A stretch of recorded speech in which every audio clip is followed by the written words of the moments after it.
Welcome to the Great Detectives of Old Time Radio. From Boise, Idaho, this is your host, Adam Graham. If you have a comment, email it to me, box13@greatdetectives.net.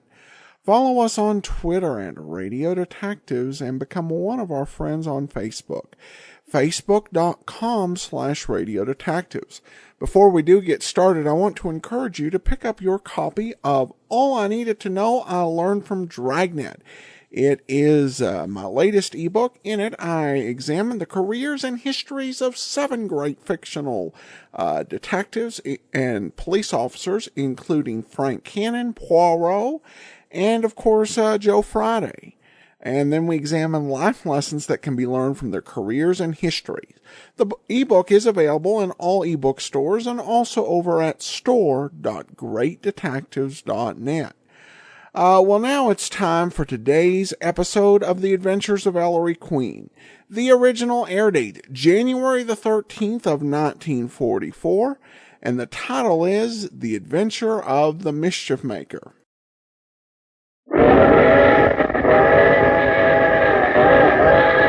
Here she comes, ladies and gentlemen, the Bromo Seltzer Special. Bringing you radio's most thrilling mystery drama, The Adventures of Ellery Queen.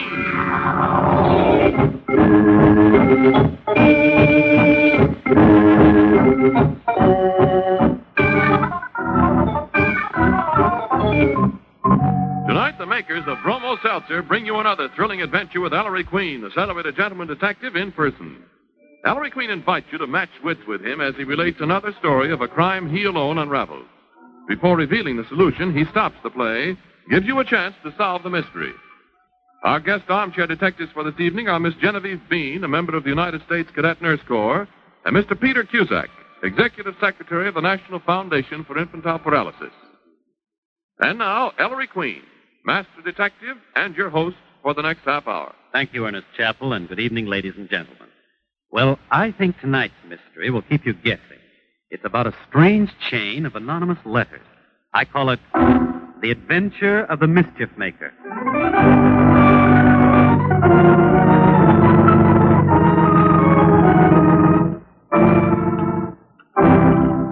Hubert. Hubert. Yes, my dear? Put that newspaper down and finish your breakfast. Oh, yes, of course, dear. Bloat is jolly good this morning. My dear, for an American, you really perform miracles with a bloater. For an American...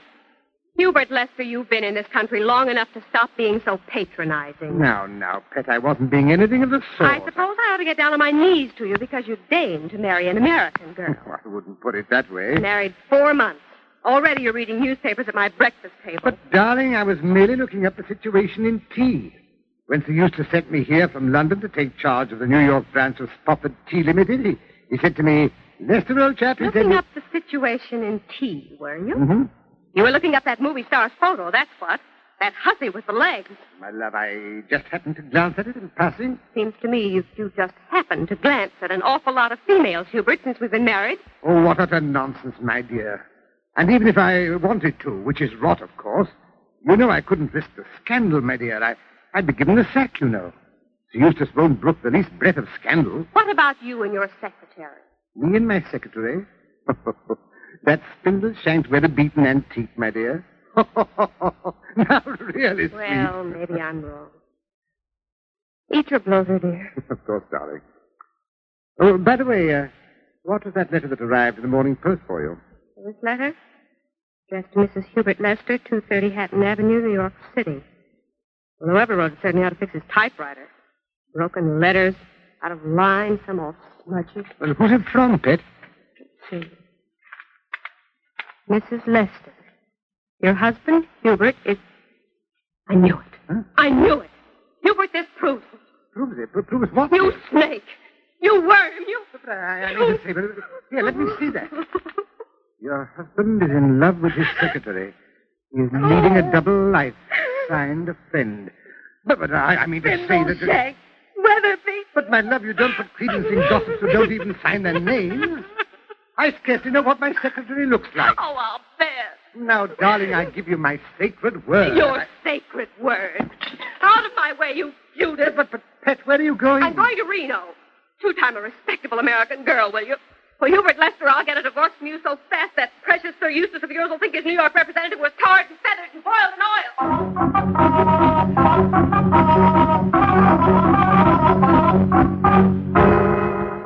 Mr. Plunkett, to meet my son, the secretary, Nicky Porter. How do you do? Mr. Plunkett came here to headquarters yesterday morning, Ellery. He's back this morning for a report. A report on what, Dad? My son's a sucker for screwy cases, Mr. Plunkett. Tell him. Well, Mr. Queen, it's sure a Lulu. Here, read this letter that come yesterday morning. Read it, Nicky, aloud. Goodness, what a bad machine this was typed on. Broken letters, dirty, out of line. Never mind the typing, Miss Porter. Just read it. It's addressed to the president of the West Side Bank, 315 Hatton Avenue, New York. It says, Dear Sir, the rent collector for your bank, Ethan A. Plunkett, is a thief.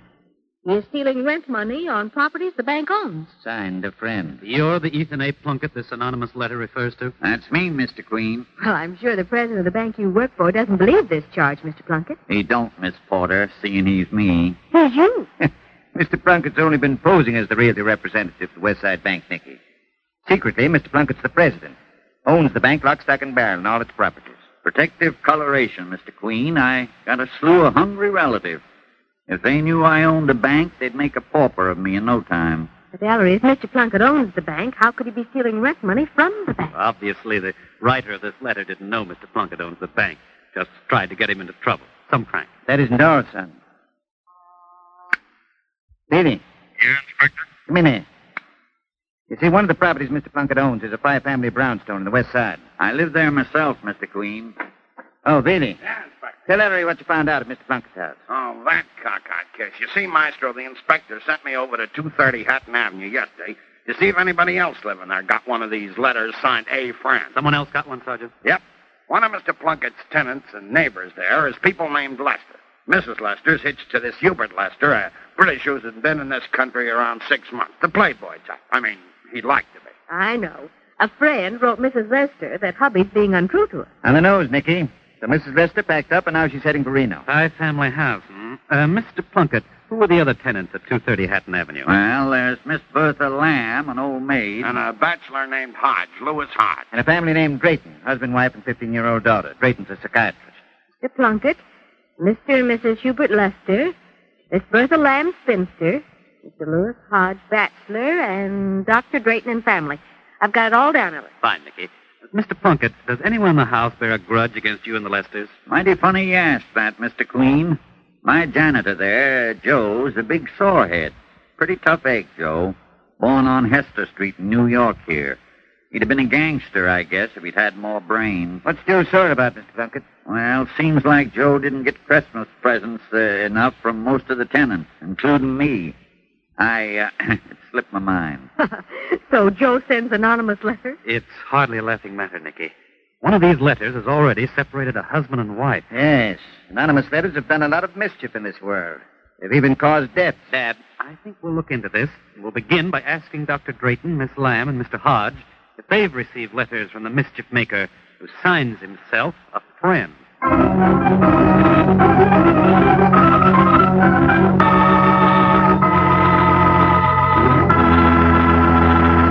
And there, ladies and gentlemen, you have the beginning of our mystery. We'll be back in just a moment to tell you more. But first, Ernest Chappell. Oh, for the life of a fireman. Bells clanging, men sliding down poles, fire trucks racing through traffic. Nothing but thrills and excitement. Oh, but that's not the way Mr. Thomas Byrne of Elmhurst, Long Island tells it. He writes, We're called out on the average of twice every day. Some of the fires don't amount to much, but when we get in on a real blaze, then I've got to be quick on the trigger, ready for anything. Besides working under a nervous strain, there are the discomforts of going through heavy smoke and fumes and getting drenched by water from the hoses. Sometimes, after a session like that, I've got a pounding headache. My stomach feels upset and my nerves are on edge. But I can count on Bromo Seltzer to help me feel better fast. A great many of us down at the firehouse keep a bottle of Bromo Seltzer in our lockers all the time. and that's a mighty good idea for everybody. So, friends, tomorrow, get a bottle of Bromo Seltzer for your medicine chest. Then the next time you're suffering from a common sick headache, you'll know where to go for quick, effective relief.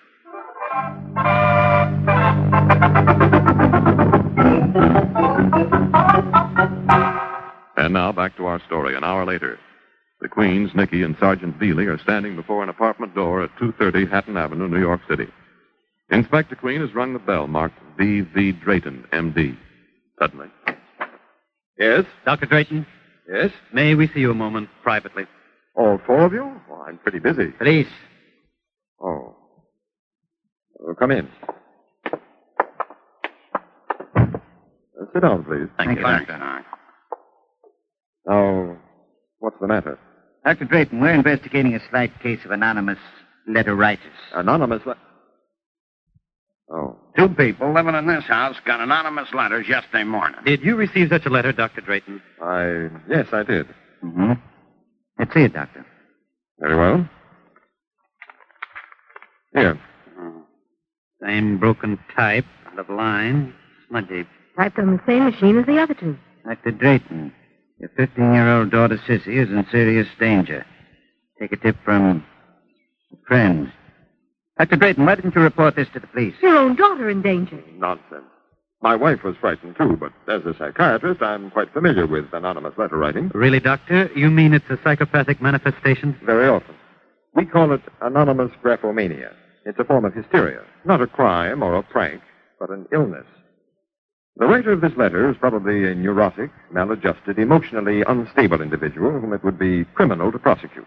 Well, I've handled lots of them. Very interesting, Dr. Drayton. Haven't you found that anonymous letter writers are often of a certain type, age, and sex? Well, yes. What type, Ellery? I'm sure Dr. Drayton's more competent to explain. If it's a case of true anonymous graphomania, why, the writer is often an adolescent. Of which sex, Doctor? Female. Neurotic, adolescent, female. Why is it that every time something bad happens, men blame women? I'll bet just as many nasty boys. Nicky, Doctor, we'll keep this letter if we may. I'd prefer... Yes, of course. Good day, Dr. Drayton. Good day. Thanks, Doc. Good day. Say, you know what I think? Not yet, Sergeant. So that's letter number 3. Dad, let's call Miss Bertha Lamb, spinster, and see if she's got number 4.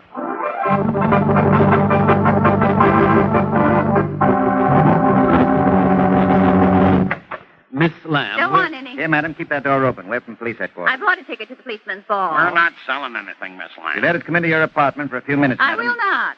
How do I know you're a policeman? What's this painted girl doing with you? Why not? Whoa, Nicky. Sergeant, show Miss Lamb your shield. Here. If you want to see the inspectors, his is gold. Satisfied? Well, come in. What do you want? Have you received an anonymous letter, Miss Lamb? Anonymous letter? I should say not. You haven't. 3 of your neighbors have received such letters, Miss Lamb. Well, considered my neighbors, I'm not surprised. You take the Lesters, that Englishman, and his vulgar American wife. She's a nasty woman. And as for her husband, you just let me catch Mr. Hubert Lester making eyes at me. At you, Miss Lamb? Well, he better not. I have the blood of American pioneers in my veins. What about Mr. Plunkett? That awful Yank rent collector? He lives in one of the apartments, so you'd think he'd see to it my bathroom plumbing's fixed. But not Ethan Plunkett. Why, from the way he won't spend their money, you'd think he owned the bank. Yeah, wouldn't you? And Dr. Drayton and his family, Miss Lamb. Oh, horrible people. Mrs. Drayton's an absolute pill. Comes from the Midwest somewhere. Always knocking New York. And Dr. Drayton, they're both from the same hometown. Why, he ought to be rolling pills back where he come from. And nosy? I don't know how many times he's asked me about my dreams. I could tell him your dreams, Lammy Pie. Painted girl. Miss And Lamb, that 15-year-old daughter of theirs, Sissy. If ever I saw wound in my life, that child is one. Absolutely weird. Very homely. Wears thick glasses, stays home all the time, reading nasty books. I tell you, that girl gives me the shivers. What do you if give ask her? me, I Miss think Lamb. the only person in this entire house fit to be a decent person's neighbor is that grand Mr. Hodge. So nice. A bachelor, you know. Keeps to himself, poor man. So shy. Thanks. You know, I've often wondered why... Well, thanks, Miss Lamb. We've got to be going. But let me tell you about Mr. Hodge. He never throws wild parties. Let's go, for Pete's He's sake. a perfect gentleman, so I know that he would... So Miss Bertha Lamb didn't get a letter. interesting. Let's see if her dear Mr. Hodge did.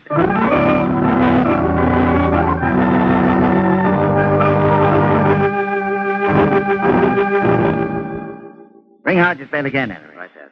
Oh, where'd you send Sergeant Veely? Downstairs to fetch Joe the janitor. Where is Miss Hodge, anyway? Not home. We'll have to come back later, Dad. And I tell you, you ain't gonna. Give me that. Look, don't get tough, Joe. Hey, folks, look what I found. Really, what are you doing with that typewriter? Whose is it? Where'd you find it, Sergeant? In a trash bin in the basement when I went down to get this tough mug janitor. I almost passed it up as a piece of junk. Certainly an old baby, Ellery. Think that's the typewriter? No doubt about it, Nicky. This is the machine used to type those anonymous letters. Yes, You, identical Joe. characters, out of line. How'd this typewriter come to be in your basement, this house? And who are you, Grandpa? Oh, wise guy. Ellie! Huh? I don't know. I never seen it before. Yes, you do. Joe, did you receive an anonymous letter yesterday morning? What's that? A letter with no name, just signed a friend. I don't get no letters. I'm just a janitor. He's just smart enough to play dumb. Joe, Yeah? what'd you make out this Christmas? I'll bet you got oodles of presents from people in the house. Presents? Nah, they're all tightwads. That Berta Lamb dame, she give me $2, but not another dime from nobody else. Be a good janitor. Work like a horse. Comes Christmas time, nothing. I got a good mind not to collect that garbage. Yes, we heard you were pleased, Joe. Ellie, send this typewriter downtown to be filed. Let's go to some restaurant around here where we can have some lunch and talk this pesky case over.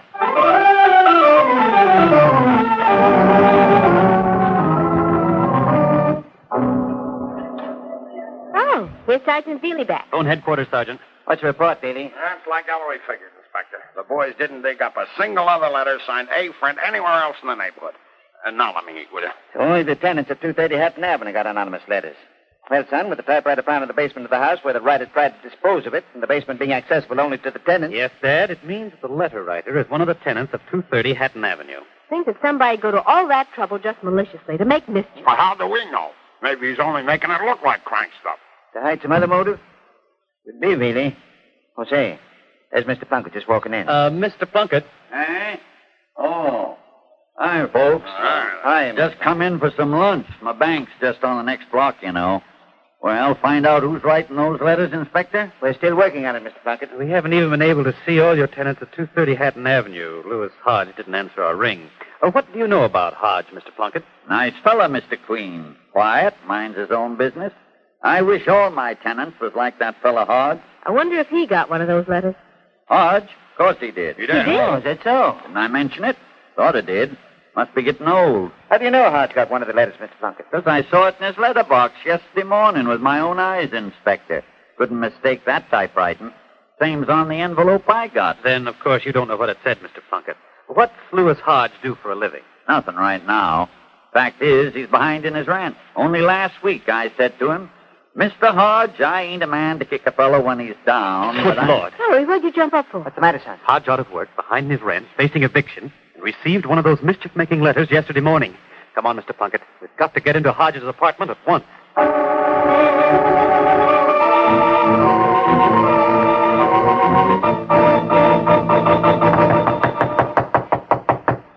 Mr. Hodge still doesn't answer. Better unlock his door, Mr. Plunkett. But I didn't tell him nothing about evicting him. Had to jog him up, didn't I? Confound it. Can't seem to... Sergeant, unlock the door. Take the key from Mr. Plunkett. Sure, Ellery. Nicky, you and Mr. Plunkett better stay out in the hall till we take a look. All Here right, we are. Inspector, We'll be right out here. Living room. Empty. That letter on the table. Looks like one of the same crop. It is. Typed on that old wreck of a machine. To Lewis Hodge, this address. Mr. Hodge, the cops are watching you. You can't get away. Signed, a friend. Some friend. Where is Hodge, anyway? That door over there. Must be his bedroom. It's locked. We better force it, Dad. One side, gents. Again? There he is. On the bed. Dead. For at least 24 hours, I'd say. Shot through the left temple. Gun still in his hand. Windows and doors locked from the inside. So it can't be anything but suicide.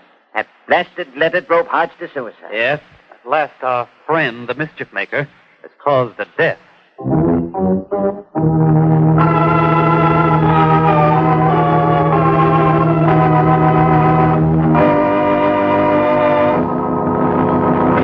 Harry, What's up, Dad? taken us 2 days, but we finally identified Lewis Hodge. Identified him? Well, who was he? An escaped convict serving a life sentence for murder, born in Cincinnati and was doing his stretching in an Ohio pen when he managed to make a break. He's been holding up in New York. Yeah, his real name was James Lewis Hotchkiss. Escaped convict.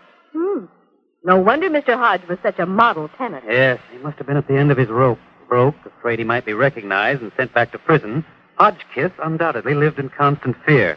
That anonymous letter saying the police were watching him broke his nerve, and he took the easy way out.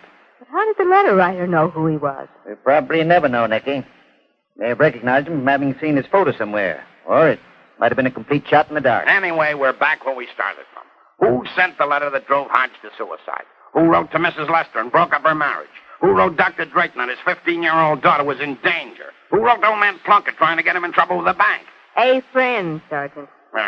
I think it's hopeless. Dad, have you got those letters on file here? Sure, son. Here. The envelopes, too, Dad. Oh, thanks. What are you looking them over again for, son? You've examined them all before, Ellery. Oh, I ought to have my eyes examined. What do you mean? Why? Here it was all this time, and I didn't see it. Didn't see what, Maestro? Look at these 4 envelopes. Don't you see there's one thing all 4 addresses have in common? There. What thing, son? A clue. A clue in the addresses. The same clue. In the addresses? Well, the one to Mr. Plunkett's addressed to the bank. The ones to Mrs. Lester, Dr. Drayton, and Lewis Hodge are addressed to the apartment house. The addresses are all correct, Ellery. Wait. There's one erasure on each envelope. Right, Dad. And in the same place in each case. Where? Say, that's right. Some typewriter character. One character has been erased just after the house number on each envelope. Between the house number and the name of the street. I wonder what was erased. Can't make it out, son. Can you? No, Dad, but I know what was erased just the same. You do? Yes, and that tells me the identity of the mischief maker who wrote these anonymous letters.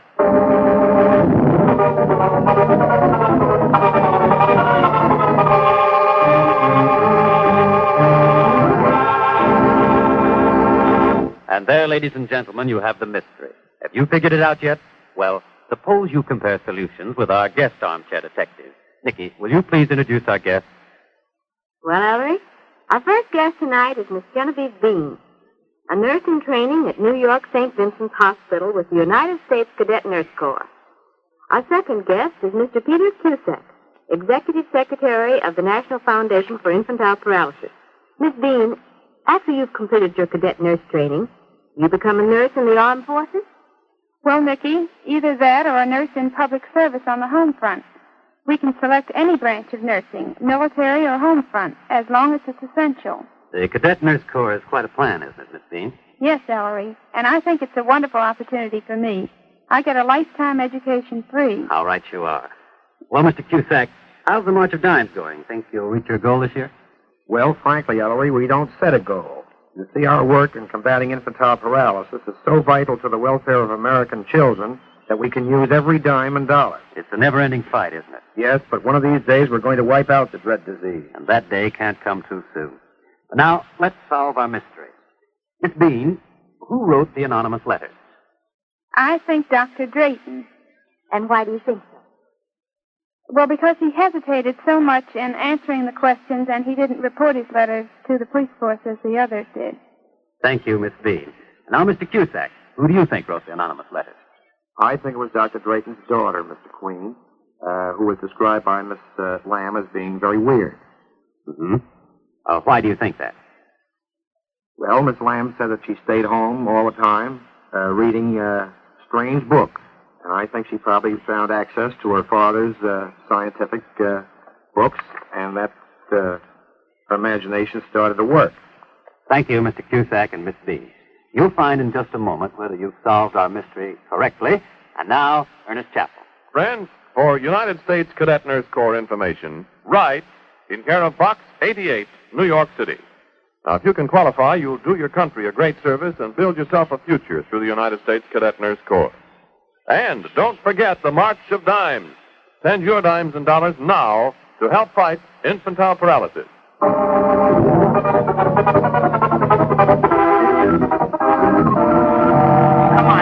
All right. Let's have it. Wait. We know that the 4 anonymous letters all came the same morning. They must all have been typed at the same time. We also know that in addressing the 4 envelopes, the writer typed a single character of some sort between the house number and the name of the street. And that in all 4 cases, before mailing the letters, he erased that character. Now, what were those typewriter characters he put in and then took out? Were they different characters in each case? I'd say it was the same character in each case, because at least 3 of the 4 addresses were identical. And the erasure occurs in exactly the same spot on the 4 envelopes. Right, Dad. So it was the same character. Well, what character was it, Ellery? Let's figure it out together. What are the possibilities? Well, the erased character could have been a numeral. Like 1, 2, or 6. Yes, or it could have been a letter of the alphabet. Like A, B, or X. Right. Or it could have been a special mark. A dollar sign or a percent sign. Or any of the other special keys on a typewriter. Or finally, it could have been a punctuation mark. Now, the erasure in each case occurred just after the house number. Could the character have been a numeral? Oh, but that would mean that the writer originally typed the wrong house number, Ellery. One with 4 numbers instead of 3, like 2305 instead of 230. Exactly, Nicky. How could the writer have typed the wrong house number? You know, he was someone in 230 Hatton Avenue. He certainly knew his own address. So the erased character wasn't a numeral. Was it a letter of the alphabet? Might have been. The erasures are between the house number and the name of the street, so they could have been a wrong letter to start the name of the street. Don't be a fool, Davy. If he knew his house number, then he knew the name of the street, too. Better. That's right, Sergeant. So the erased character wasn't a letter of the alphabet either. Well, it certainly couldn't have been a dollar sign or a mark like that. No, Nicky. A special mark in that particular spot and an address would make no sense at all. Okay, so the character erased must have been a punctuation mark. The same punctuation mark. But which punctuation mark? Well, Dad, do we use punctuation marks after the street number in an address? We? Who's we? We, the people. We Americans. Americans? Certainly not. You mean there's countries where they do? Yes, Sergeant. In certain foreign countries, it's accepted practice to put a comma after the street number. 230 Hatton Avenue, citizens of those countries would write 230, Hatton Avenue. So I knew the erased characters must have been commas. If they'd been erased after typing them in, the writer realized they betrayed his foreign origin. Question: who at 230 Hatton Avenue is not an American? Mr. Plunkett, a Yank. The Draytons, Midwesterners. Miss Bertha Lamb, of American pioneers. Louis Hodge, or Hodgkiss, born in Cincinnati, Ohio. Joe the janitor, born in Hester Street, New York City. Mrs. Lester, an American. Hubert Lester, her husband. An Englishman. Right, Nicky. Hubert Lester, in this country only 6 months. Not long enough to have broken himself of his English punctuation habit. So I knew it was Hubert Lester who wrote that letter to his wife accusing himself of being untrue to her. But why, Maestro? Well, Sergeant, obviously Lester decided he'd made a serious error in marrying Mrs. Lester. And this was his devious way of getting her to divorce him, instead of giving her the actual grounds which might have caused the scandal and the loss of his job. Then why did Lester send those letters to the other people in the house? Obviously, Dad, to divert suspicion from himself. To make the writer seem to be someone of a diseased or disturbed mind, a chronic and indiscriminate mischief maker. I imagine Lester had in mind putting the blame on Dr. Drayton's unhappy, neurotic 15-year-old daughter, type often responsible for anonymous letters. Yes, Lester is the mischief maker in this case, Dad. I'm sure you can dig up some charge to make him pay for it.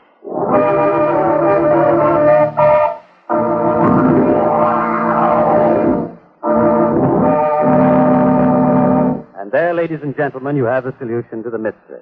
I want to thank Miss Bean and Mr. Cusack for appearing as guest armchair detectives this evening.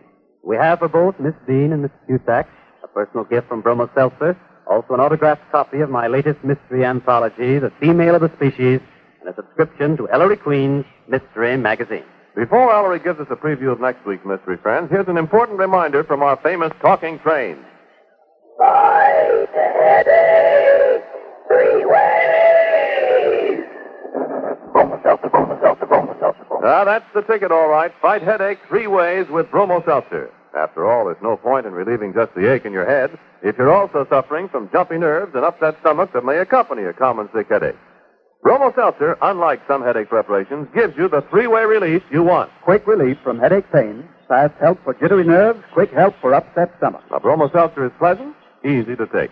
You can take it while it's still fizzing or after it settles down. Use it only as directed on the label. For persistent or recurring headaches, see your doctor. But when it's a common sick headache that has you feeling miserable, take this tip from our talking train. Fight headache 3 ways. Bromo Seltzer, Bromo Seltzer, Bromo Seltzer, Bromo. And now, Ellery Queen. Ladies and gentlemen, next week I promise you one of the most exciting and intriguing mysteries to date. I call it The Adventure of the Scarecrow and the Snowman.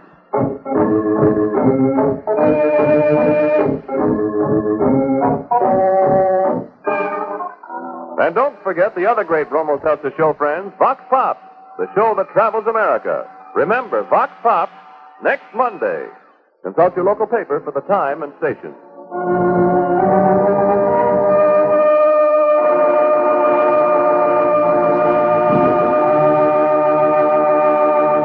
Music for The Adventures of Ellery Queen is by Charles Fall.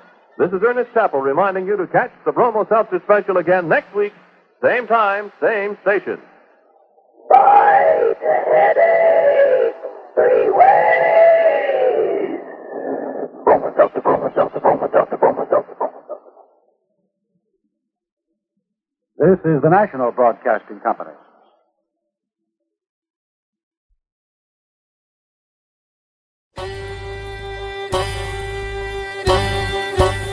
This is Andrew Rhines with OTRWesterns.com, where we stream live old-time radio westerns 24 hours a day, 7 days a week, with a special twist. You select the tracks that get to be played. We've got 1,000 different episodes from shows like Gunsmoke, Tales of the Texas Rangers, Escape, Gene Autry, and many more.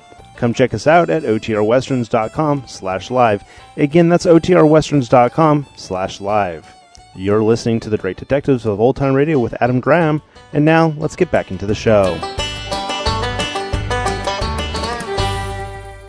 Welcome back. Well, another Ellery Queen plot where a murder is not at the core of the mystery, though a death did occur in the process of that.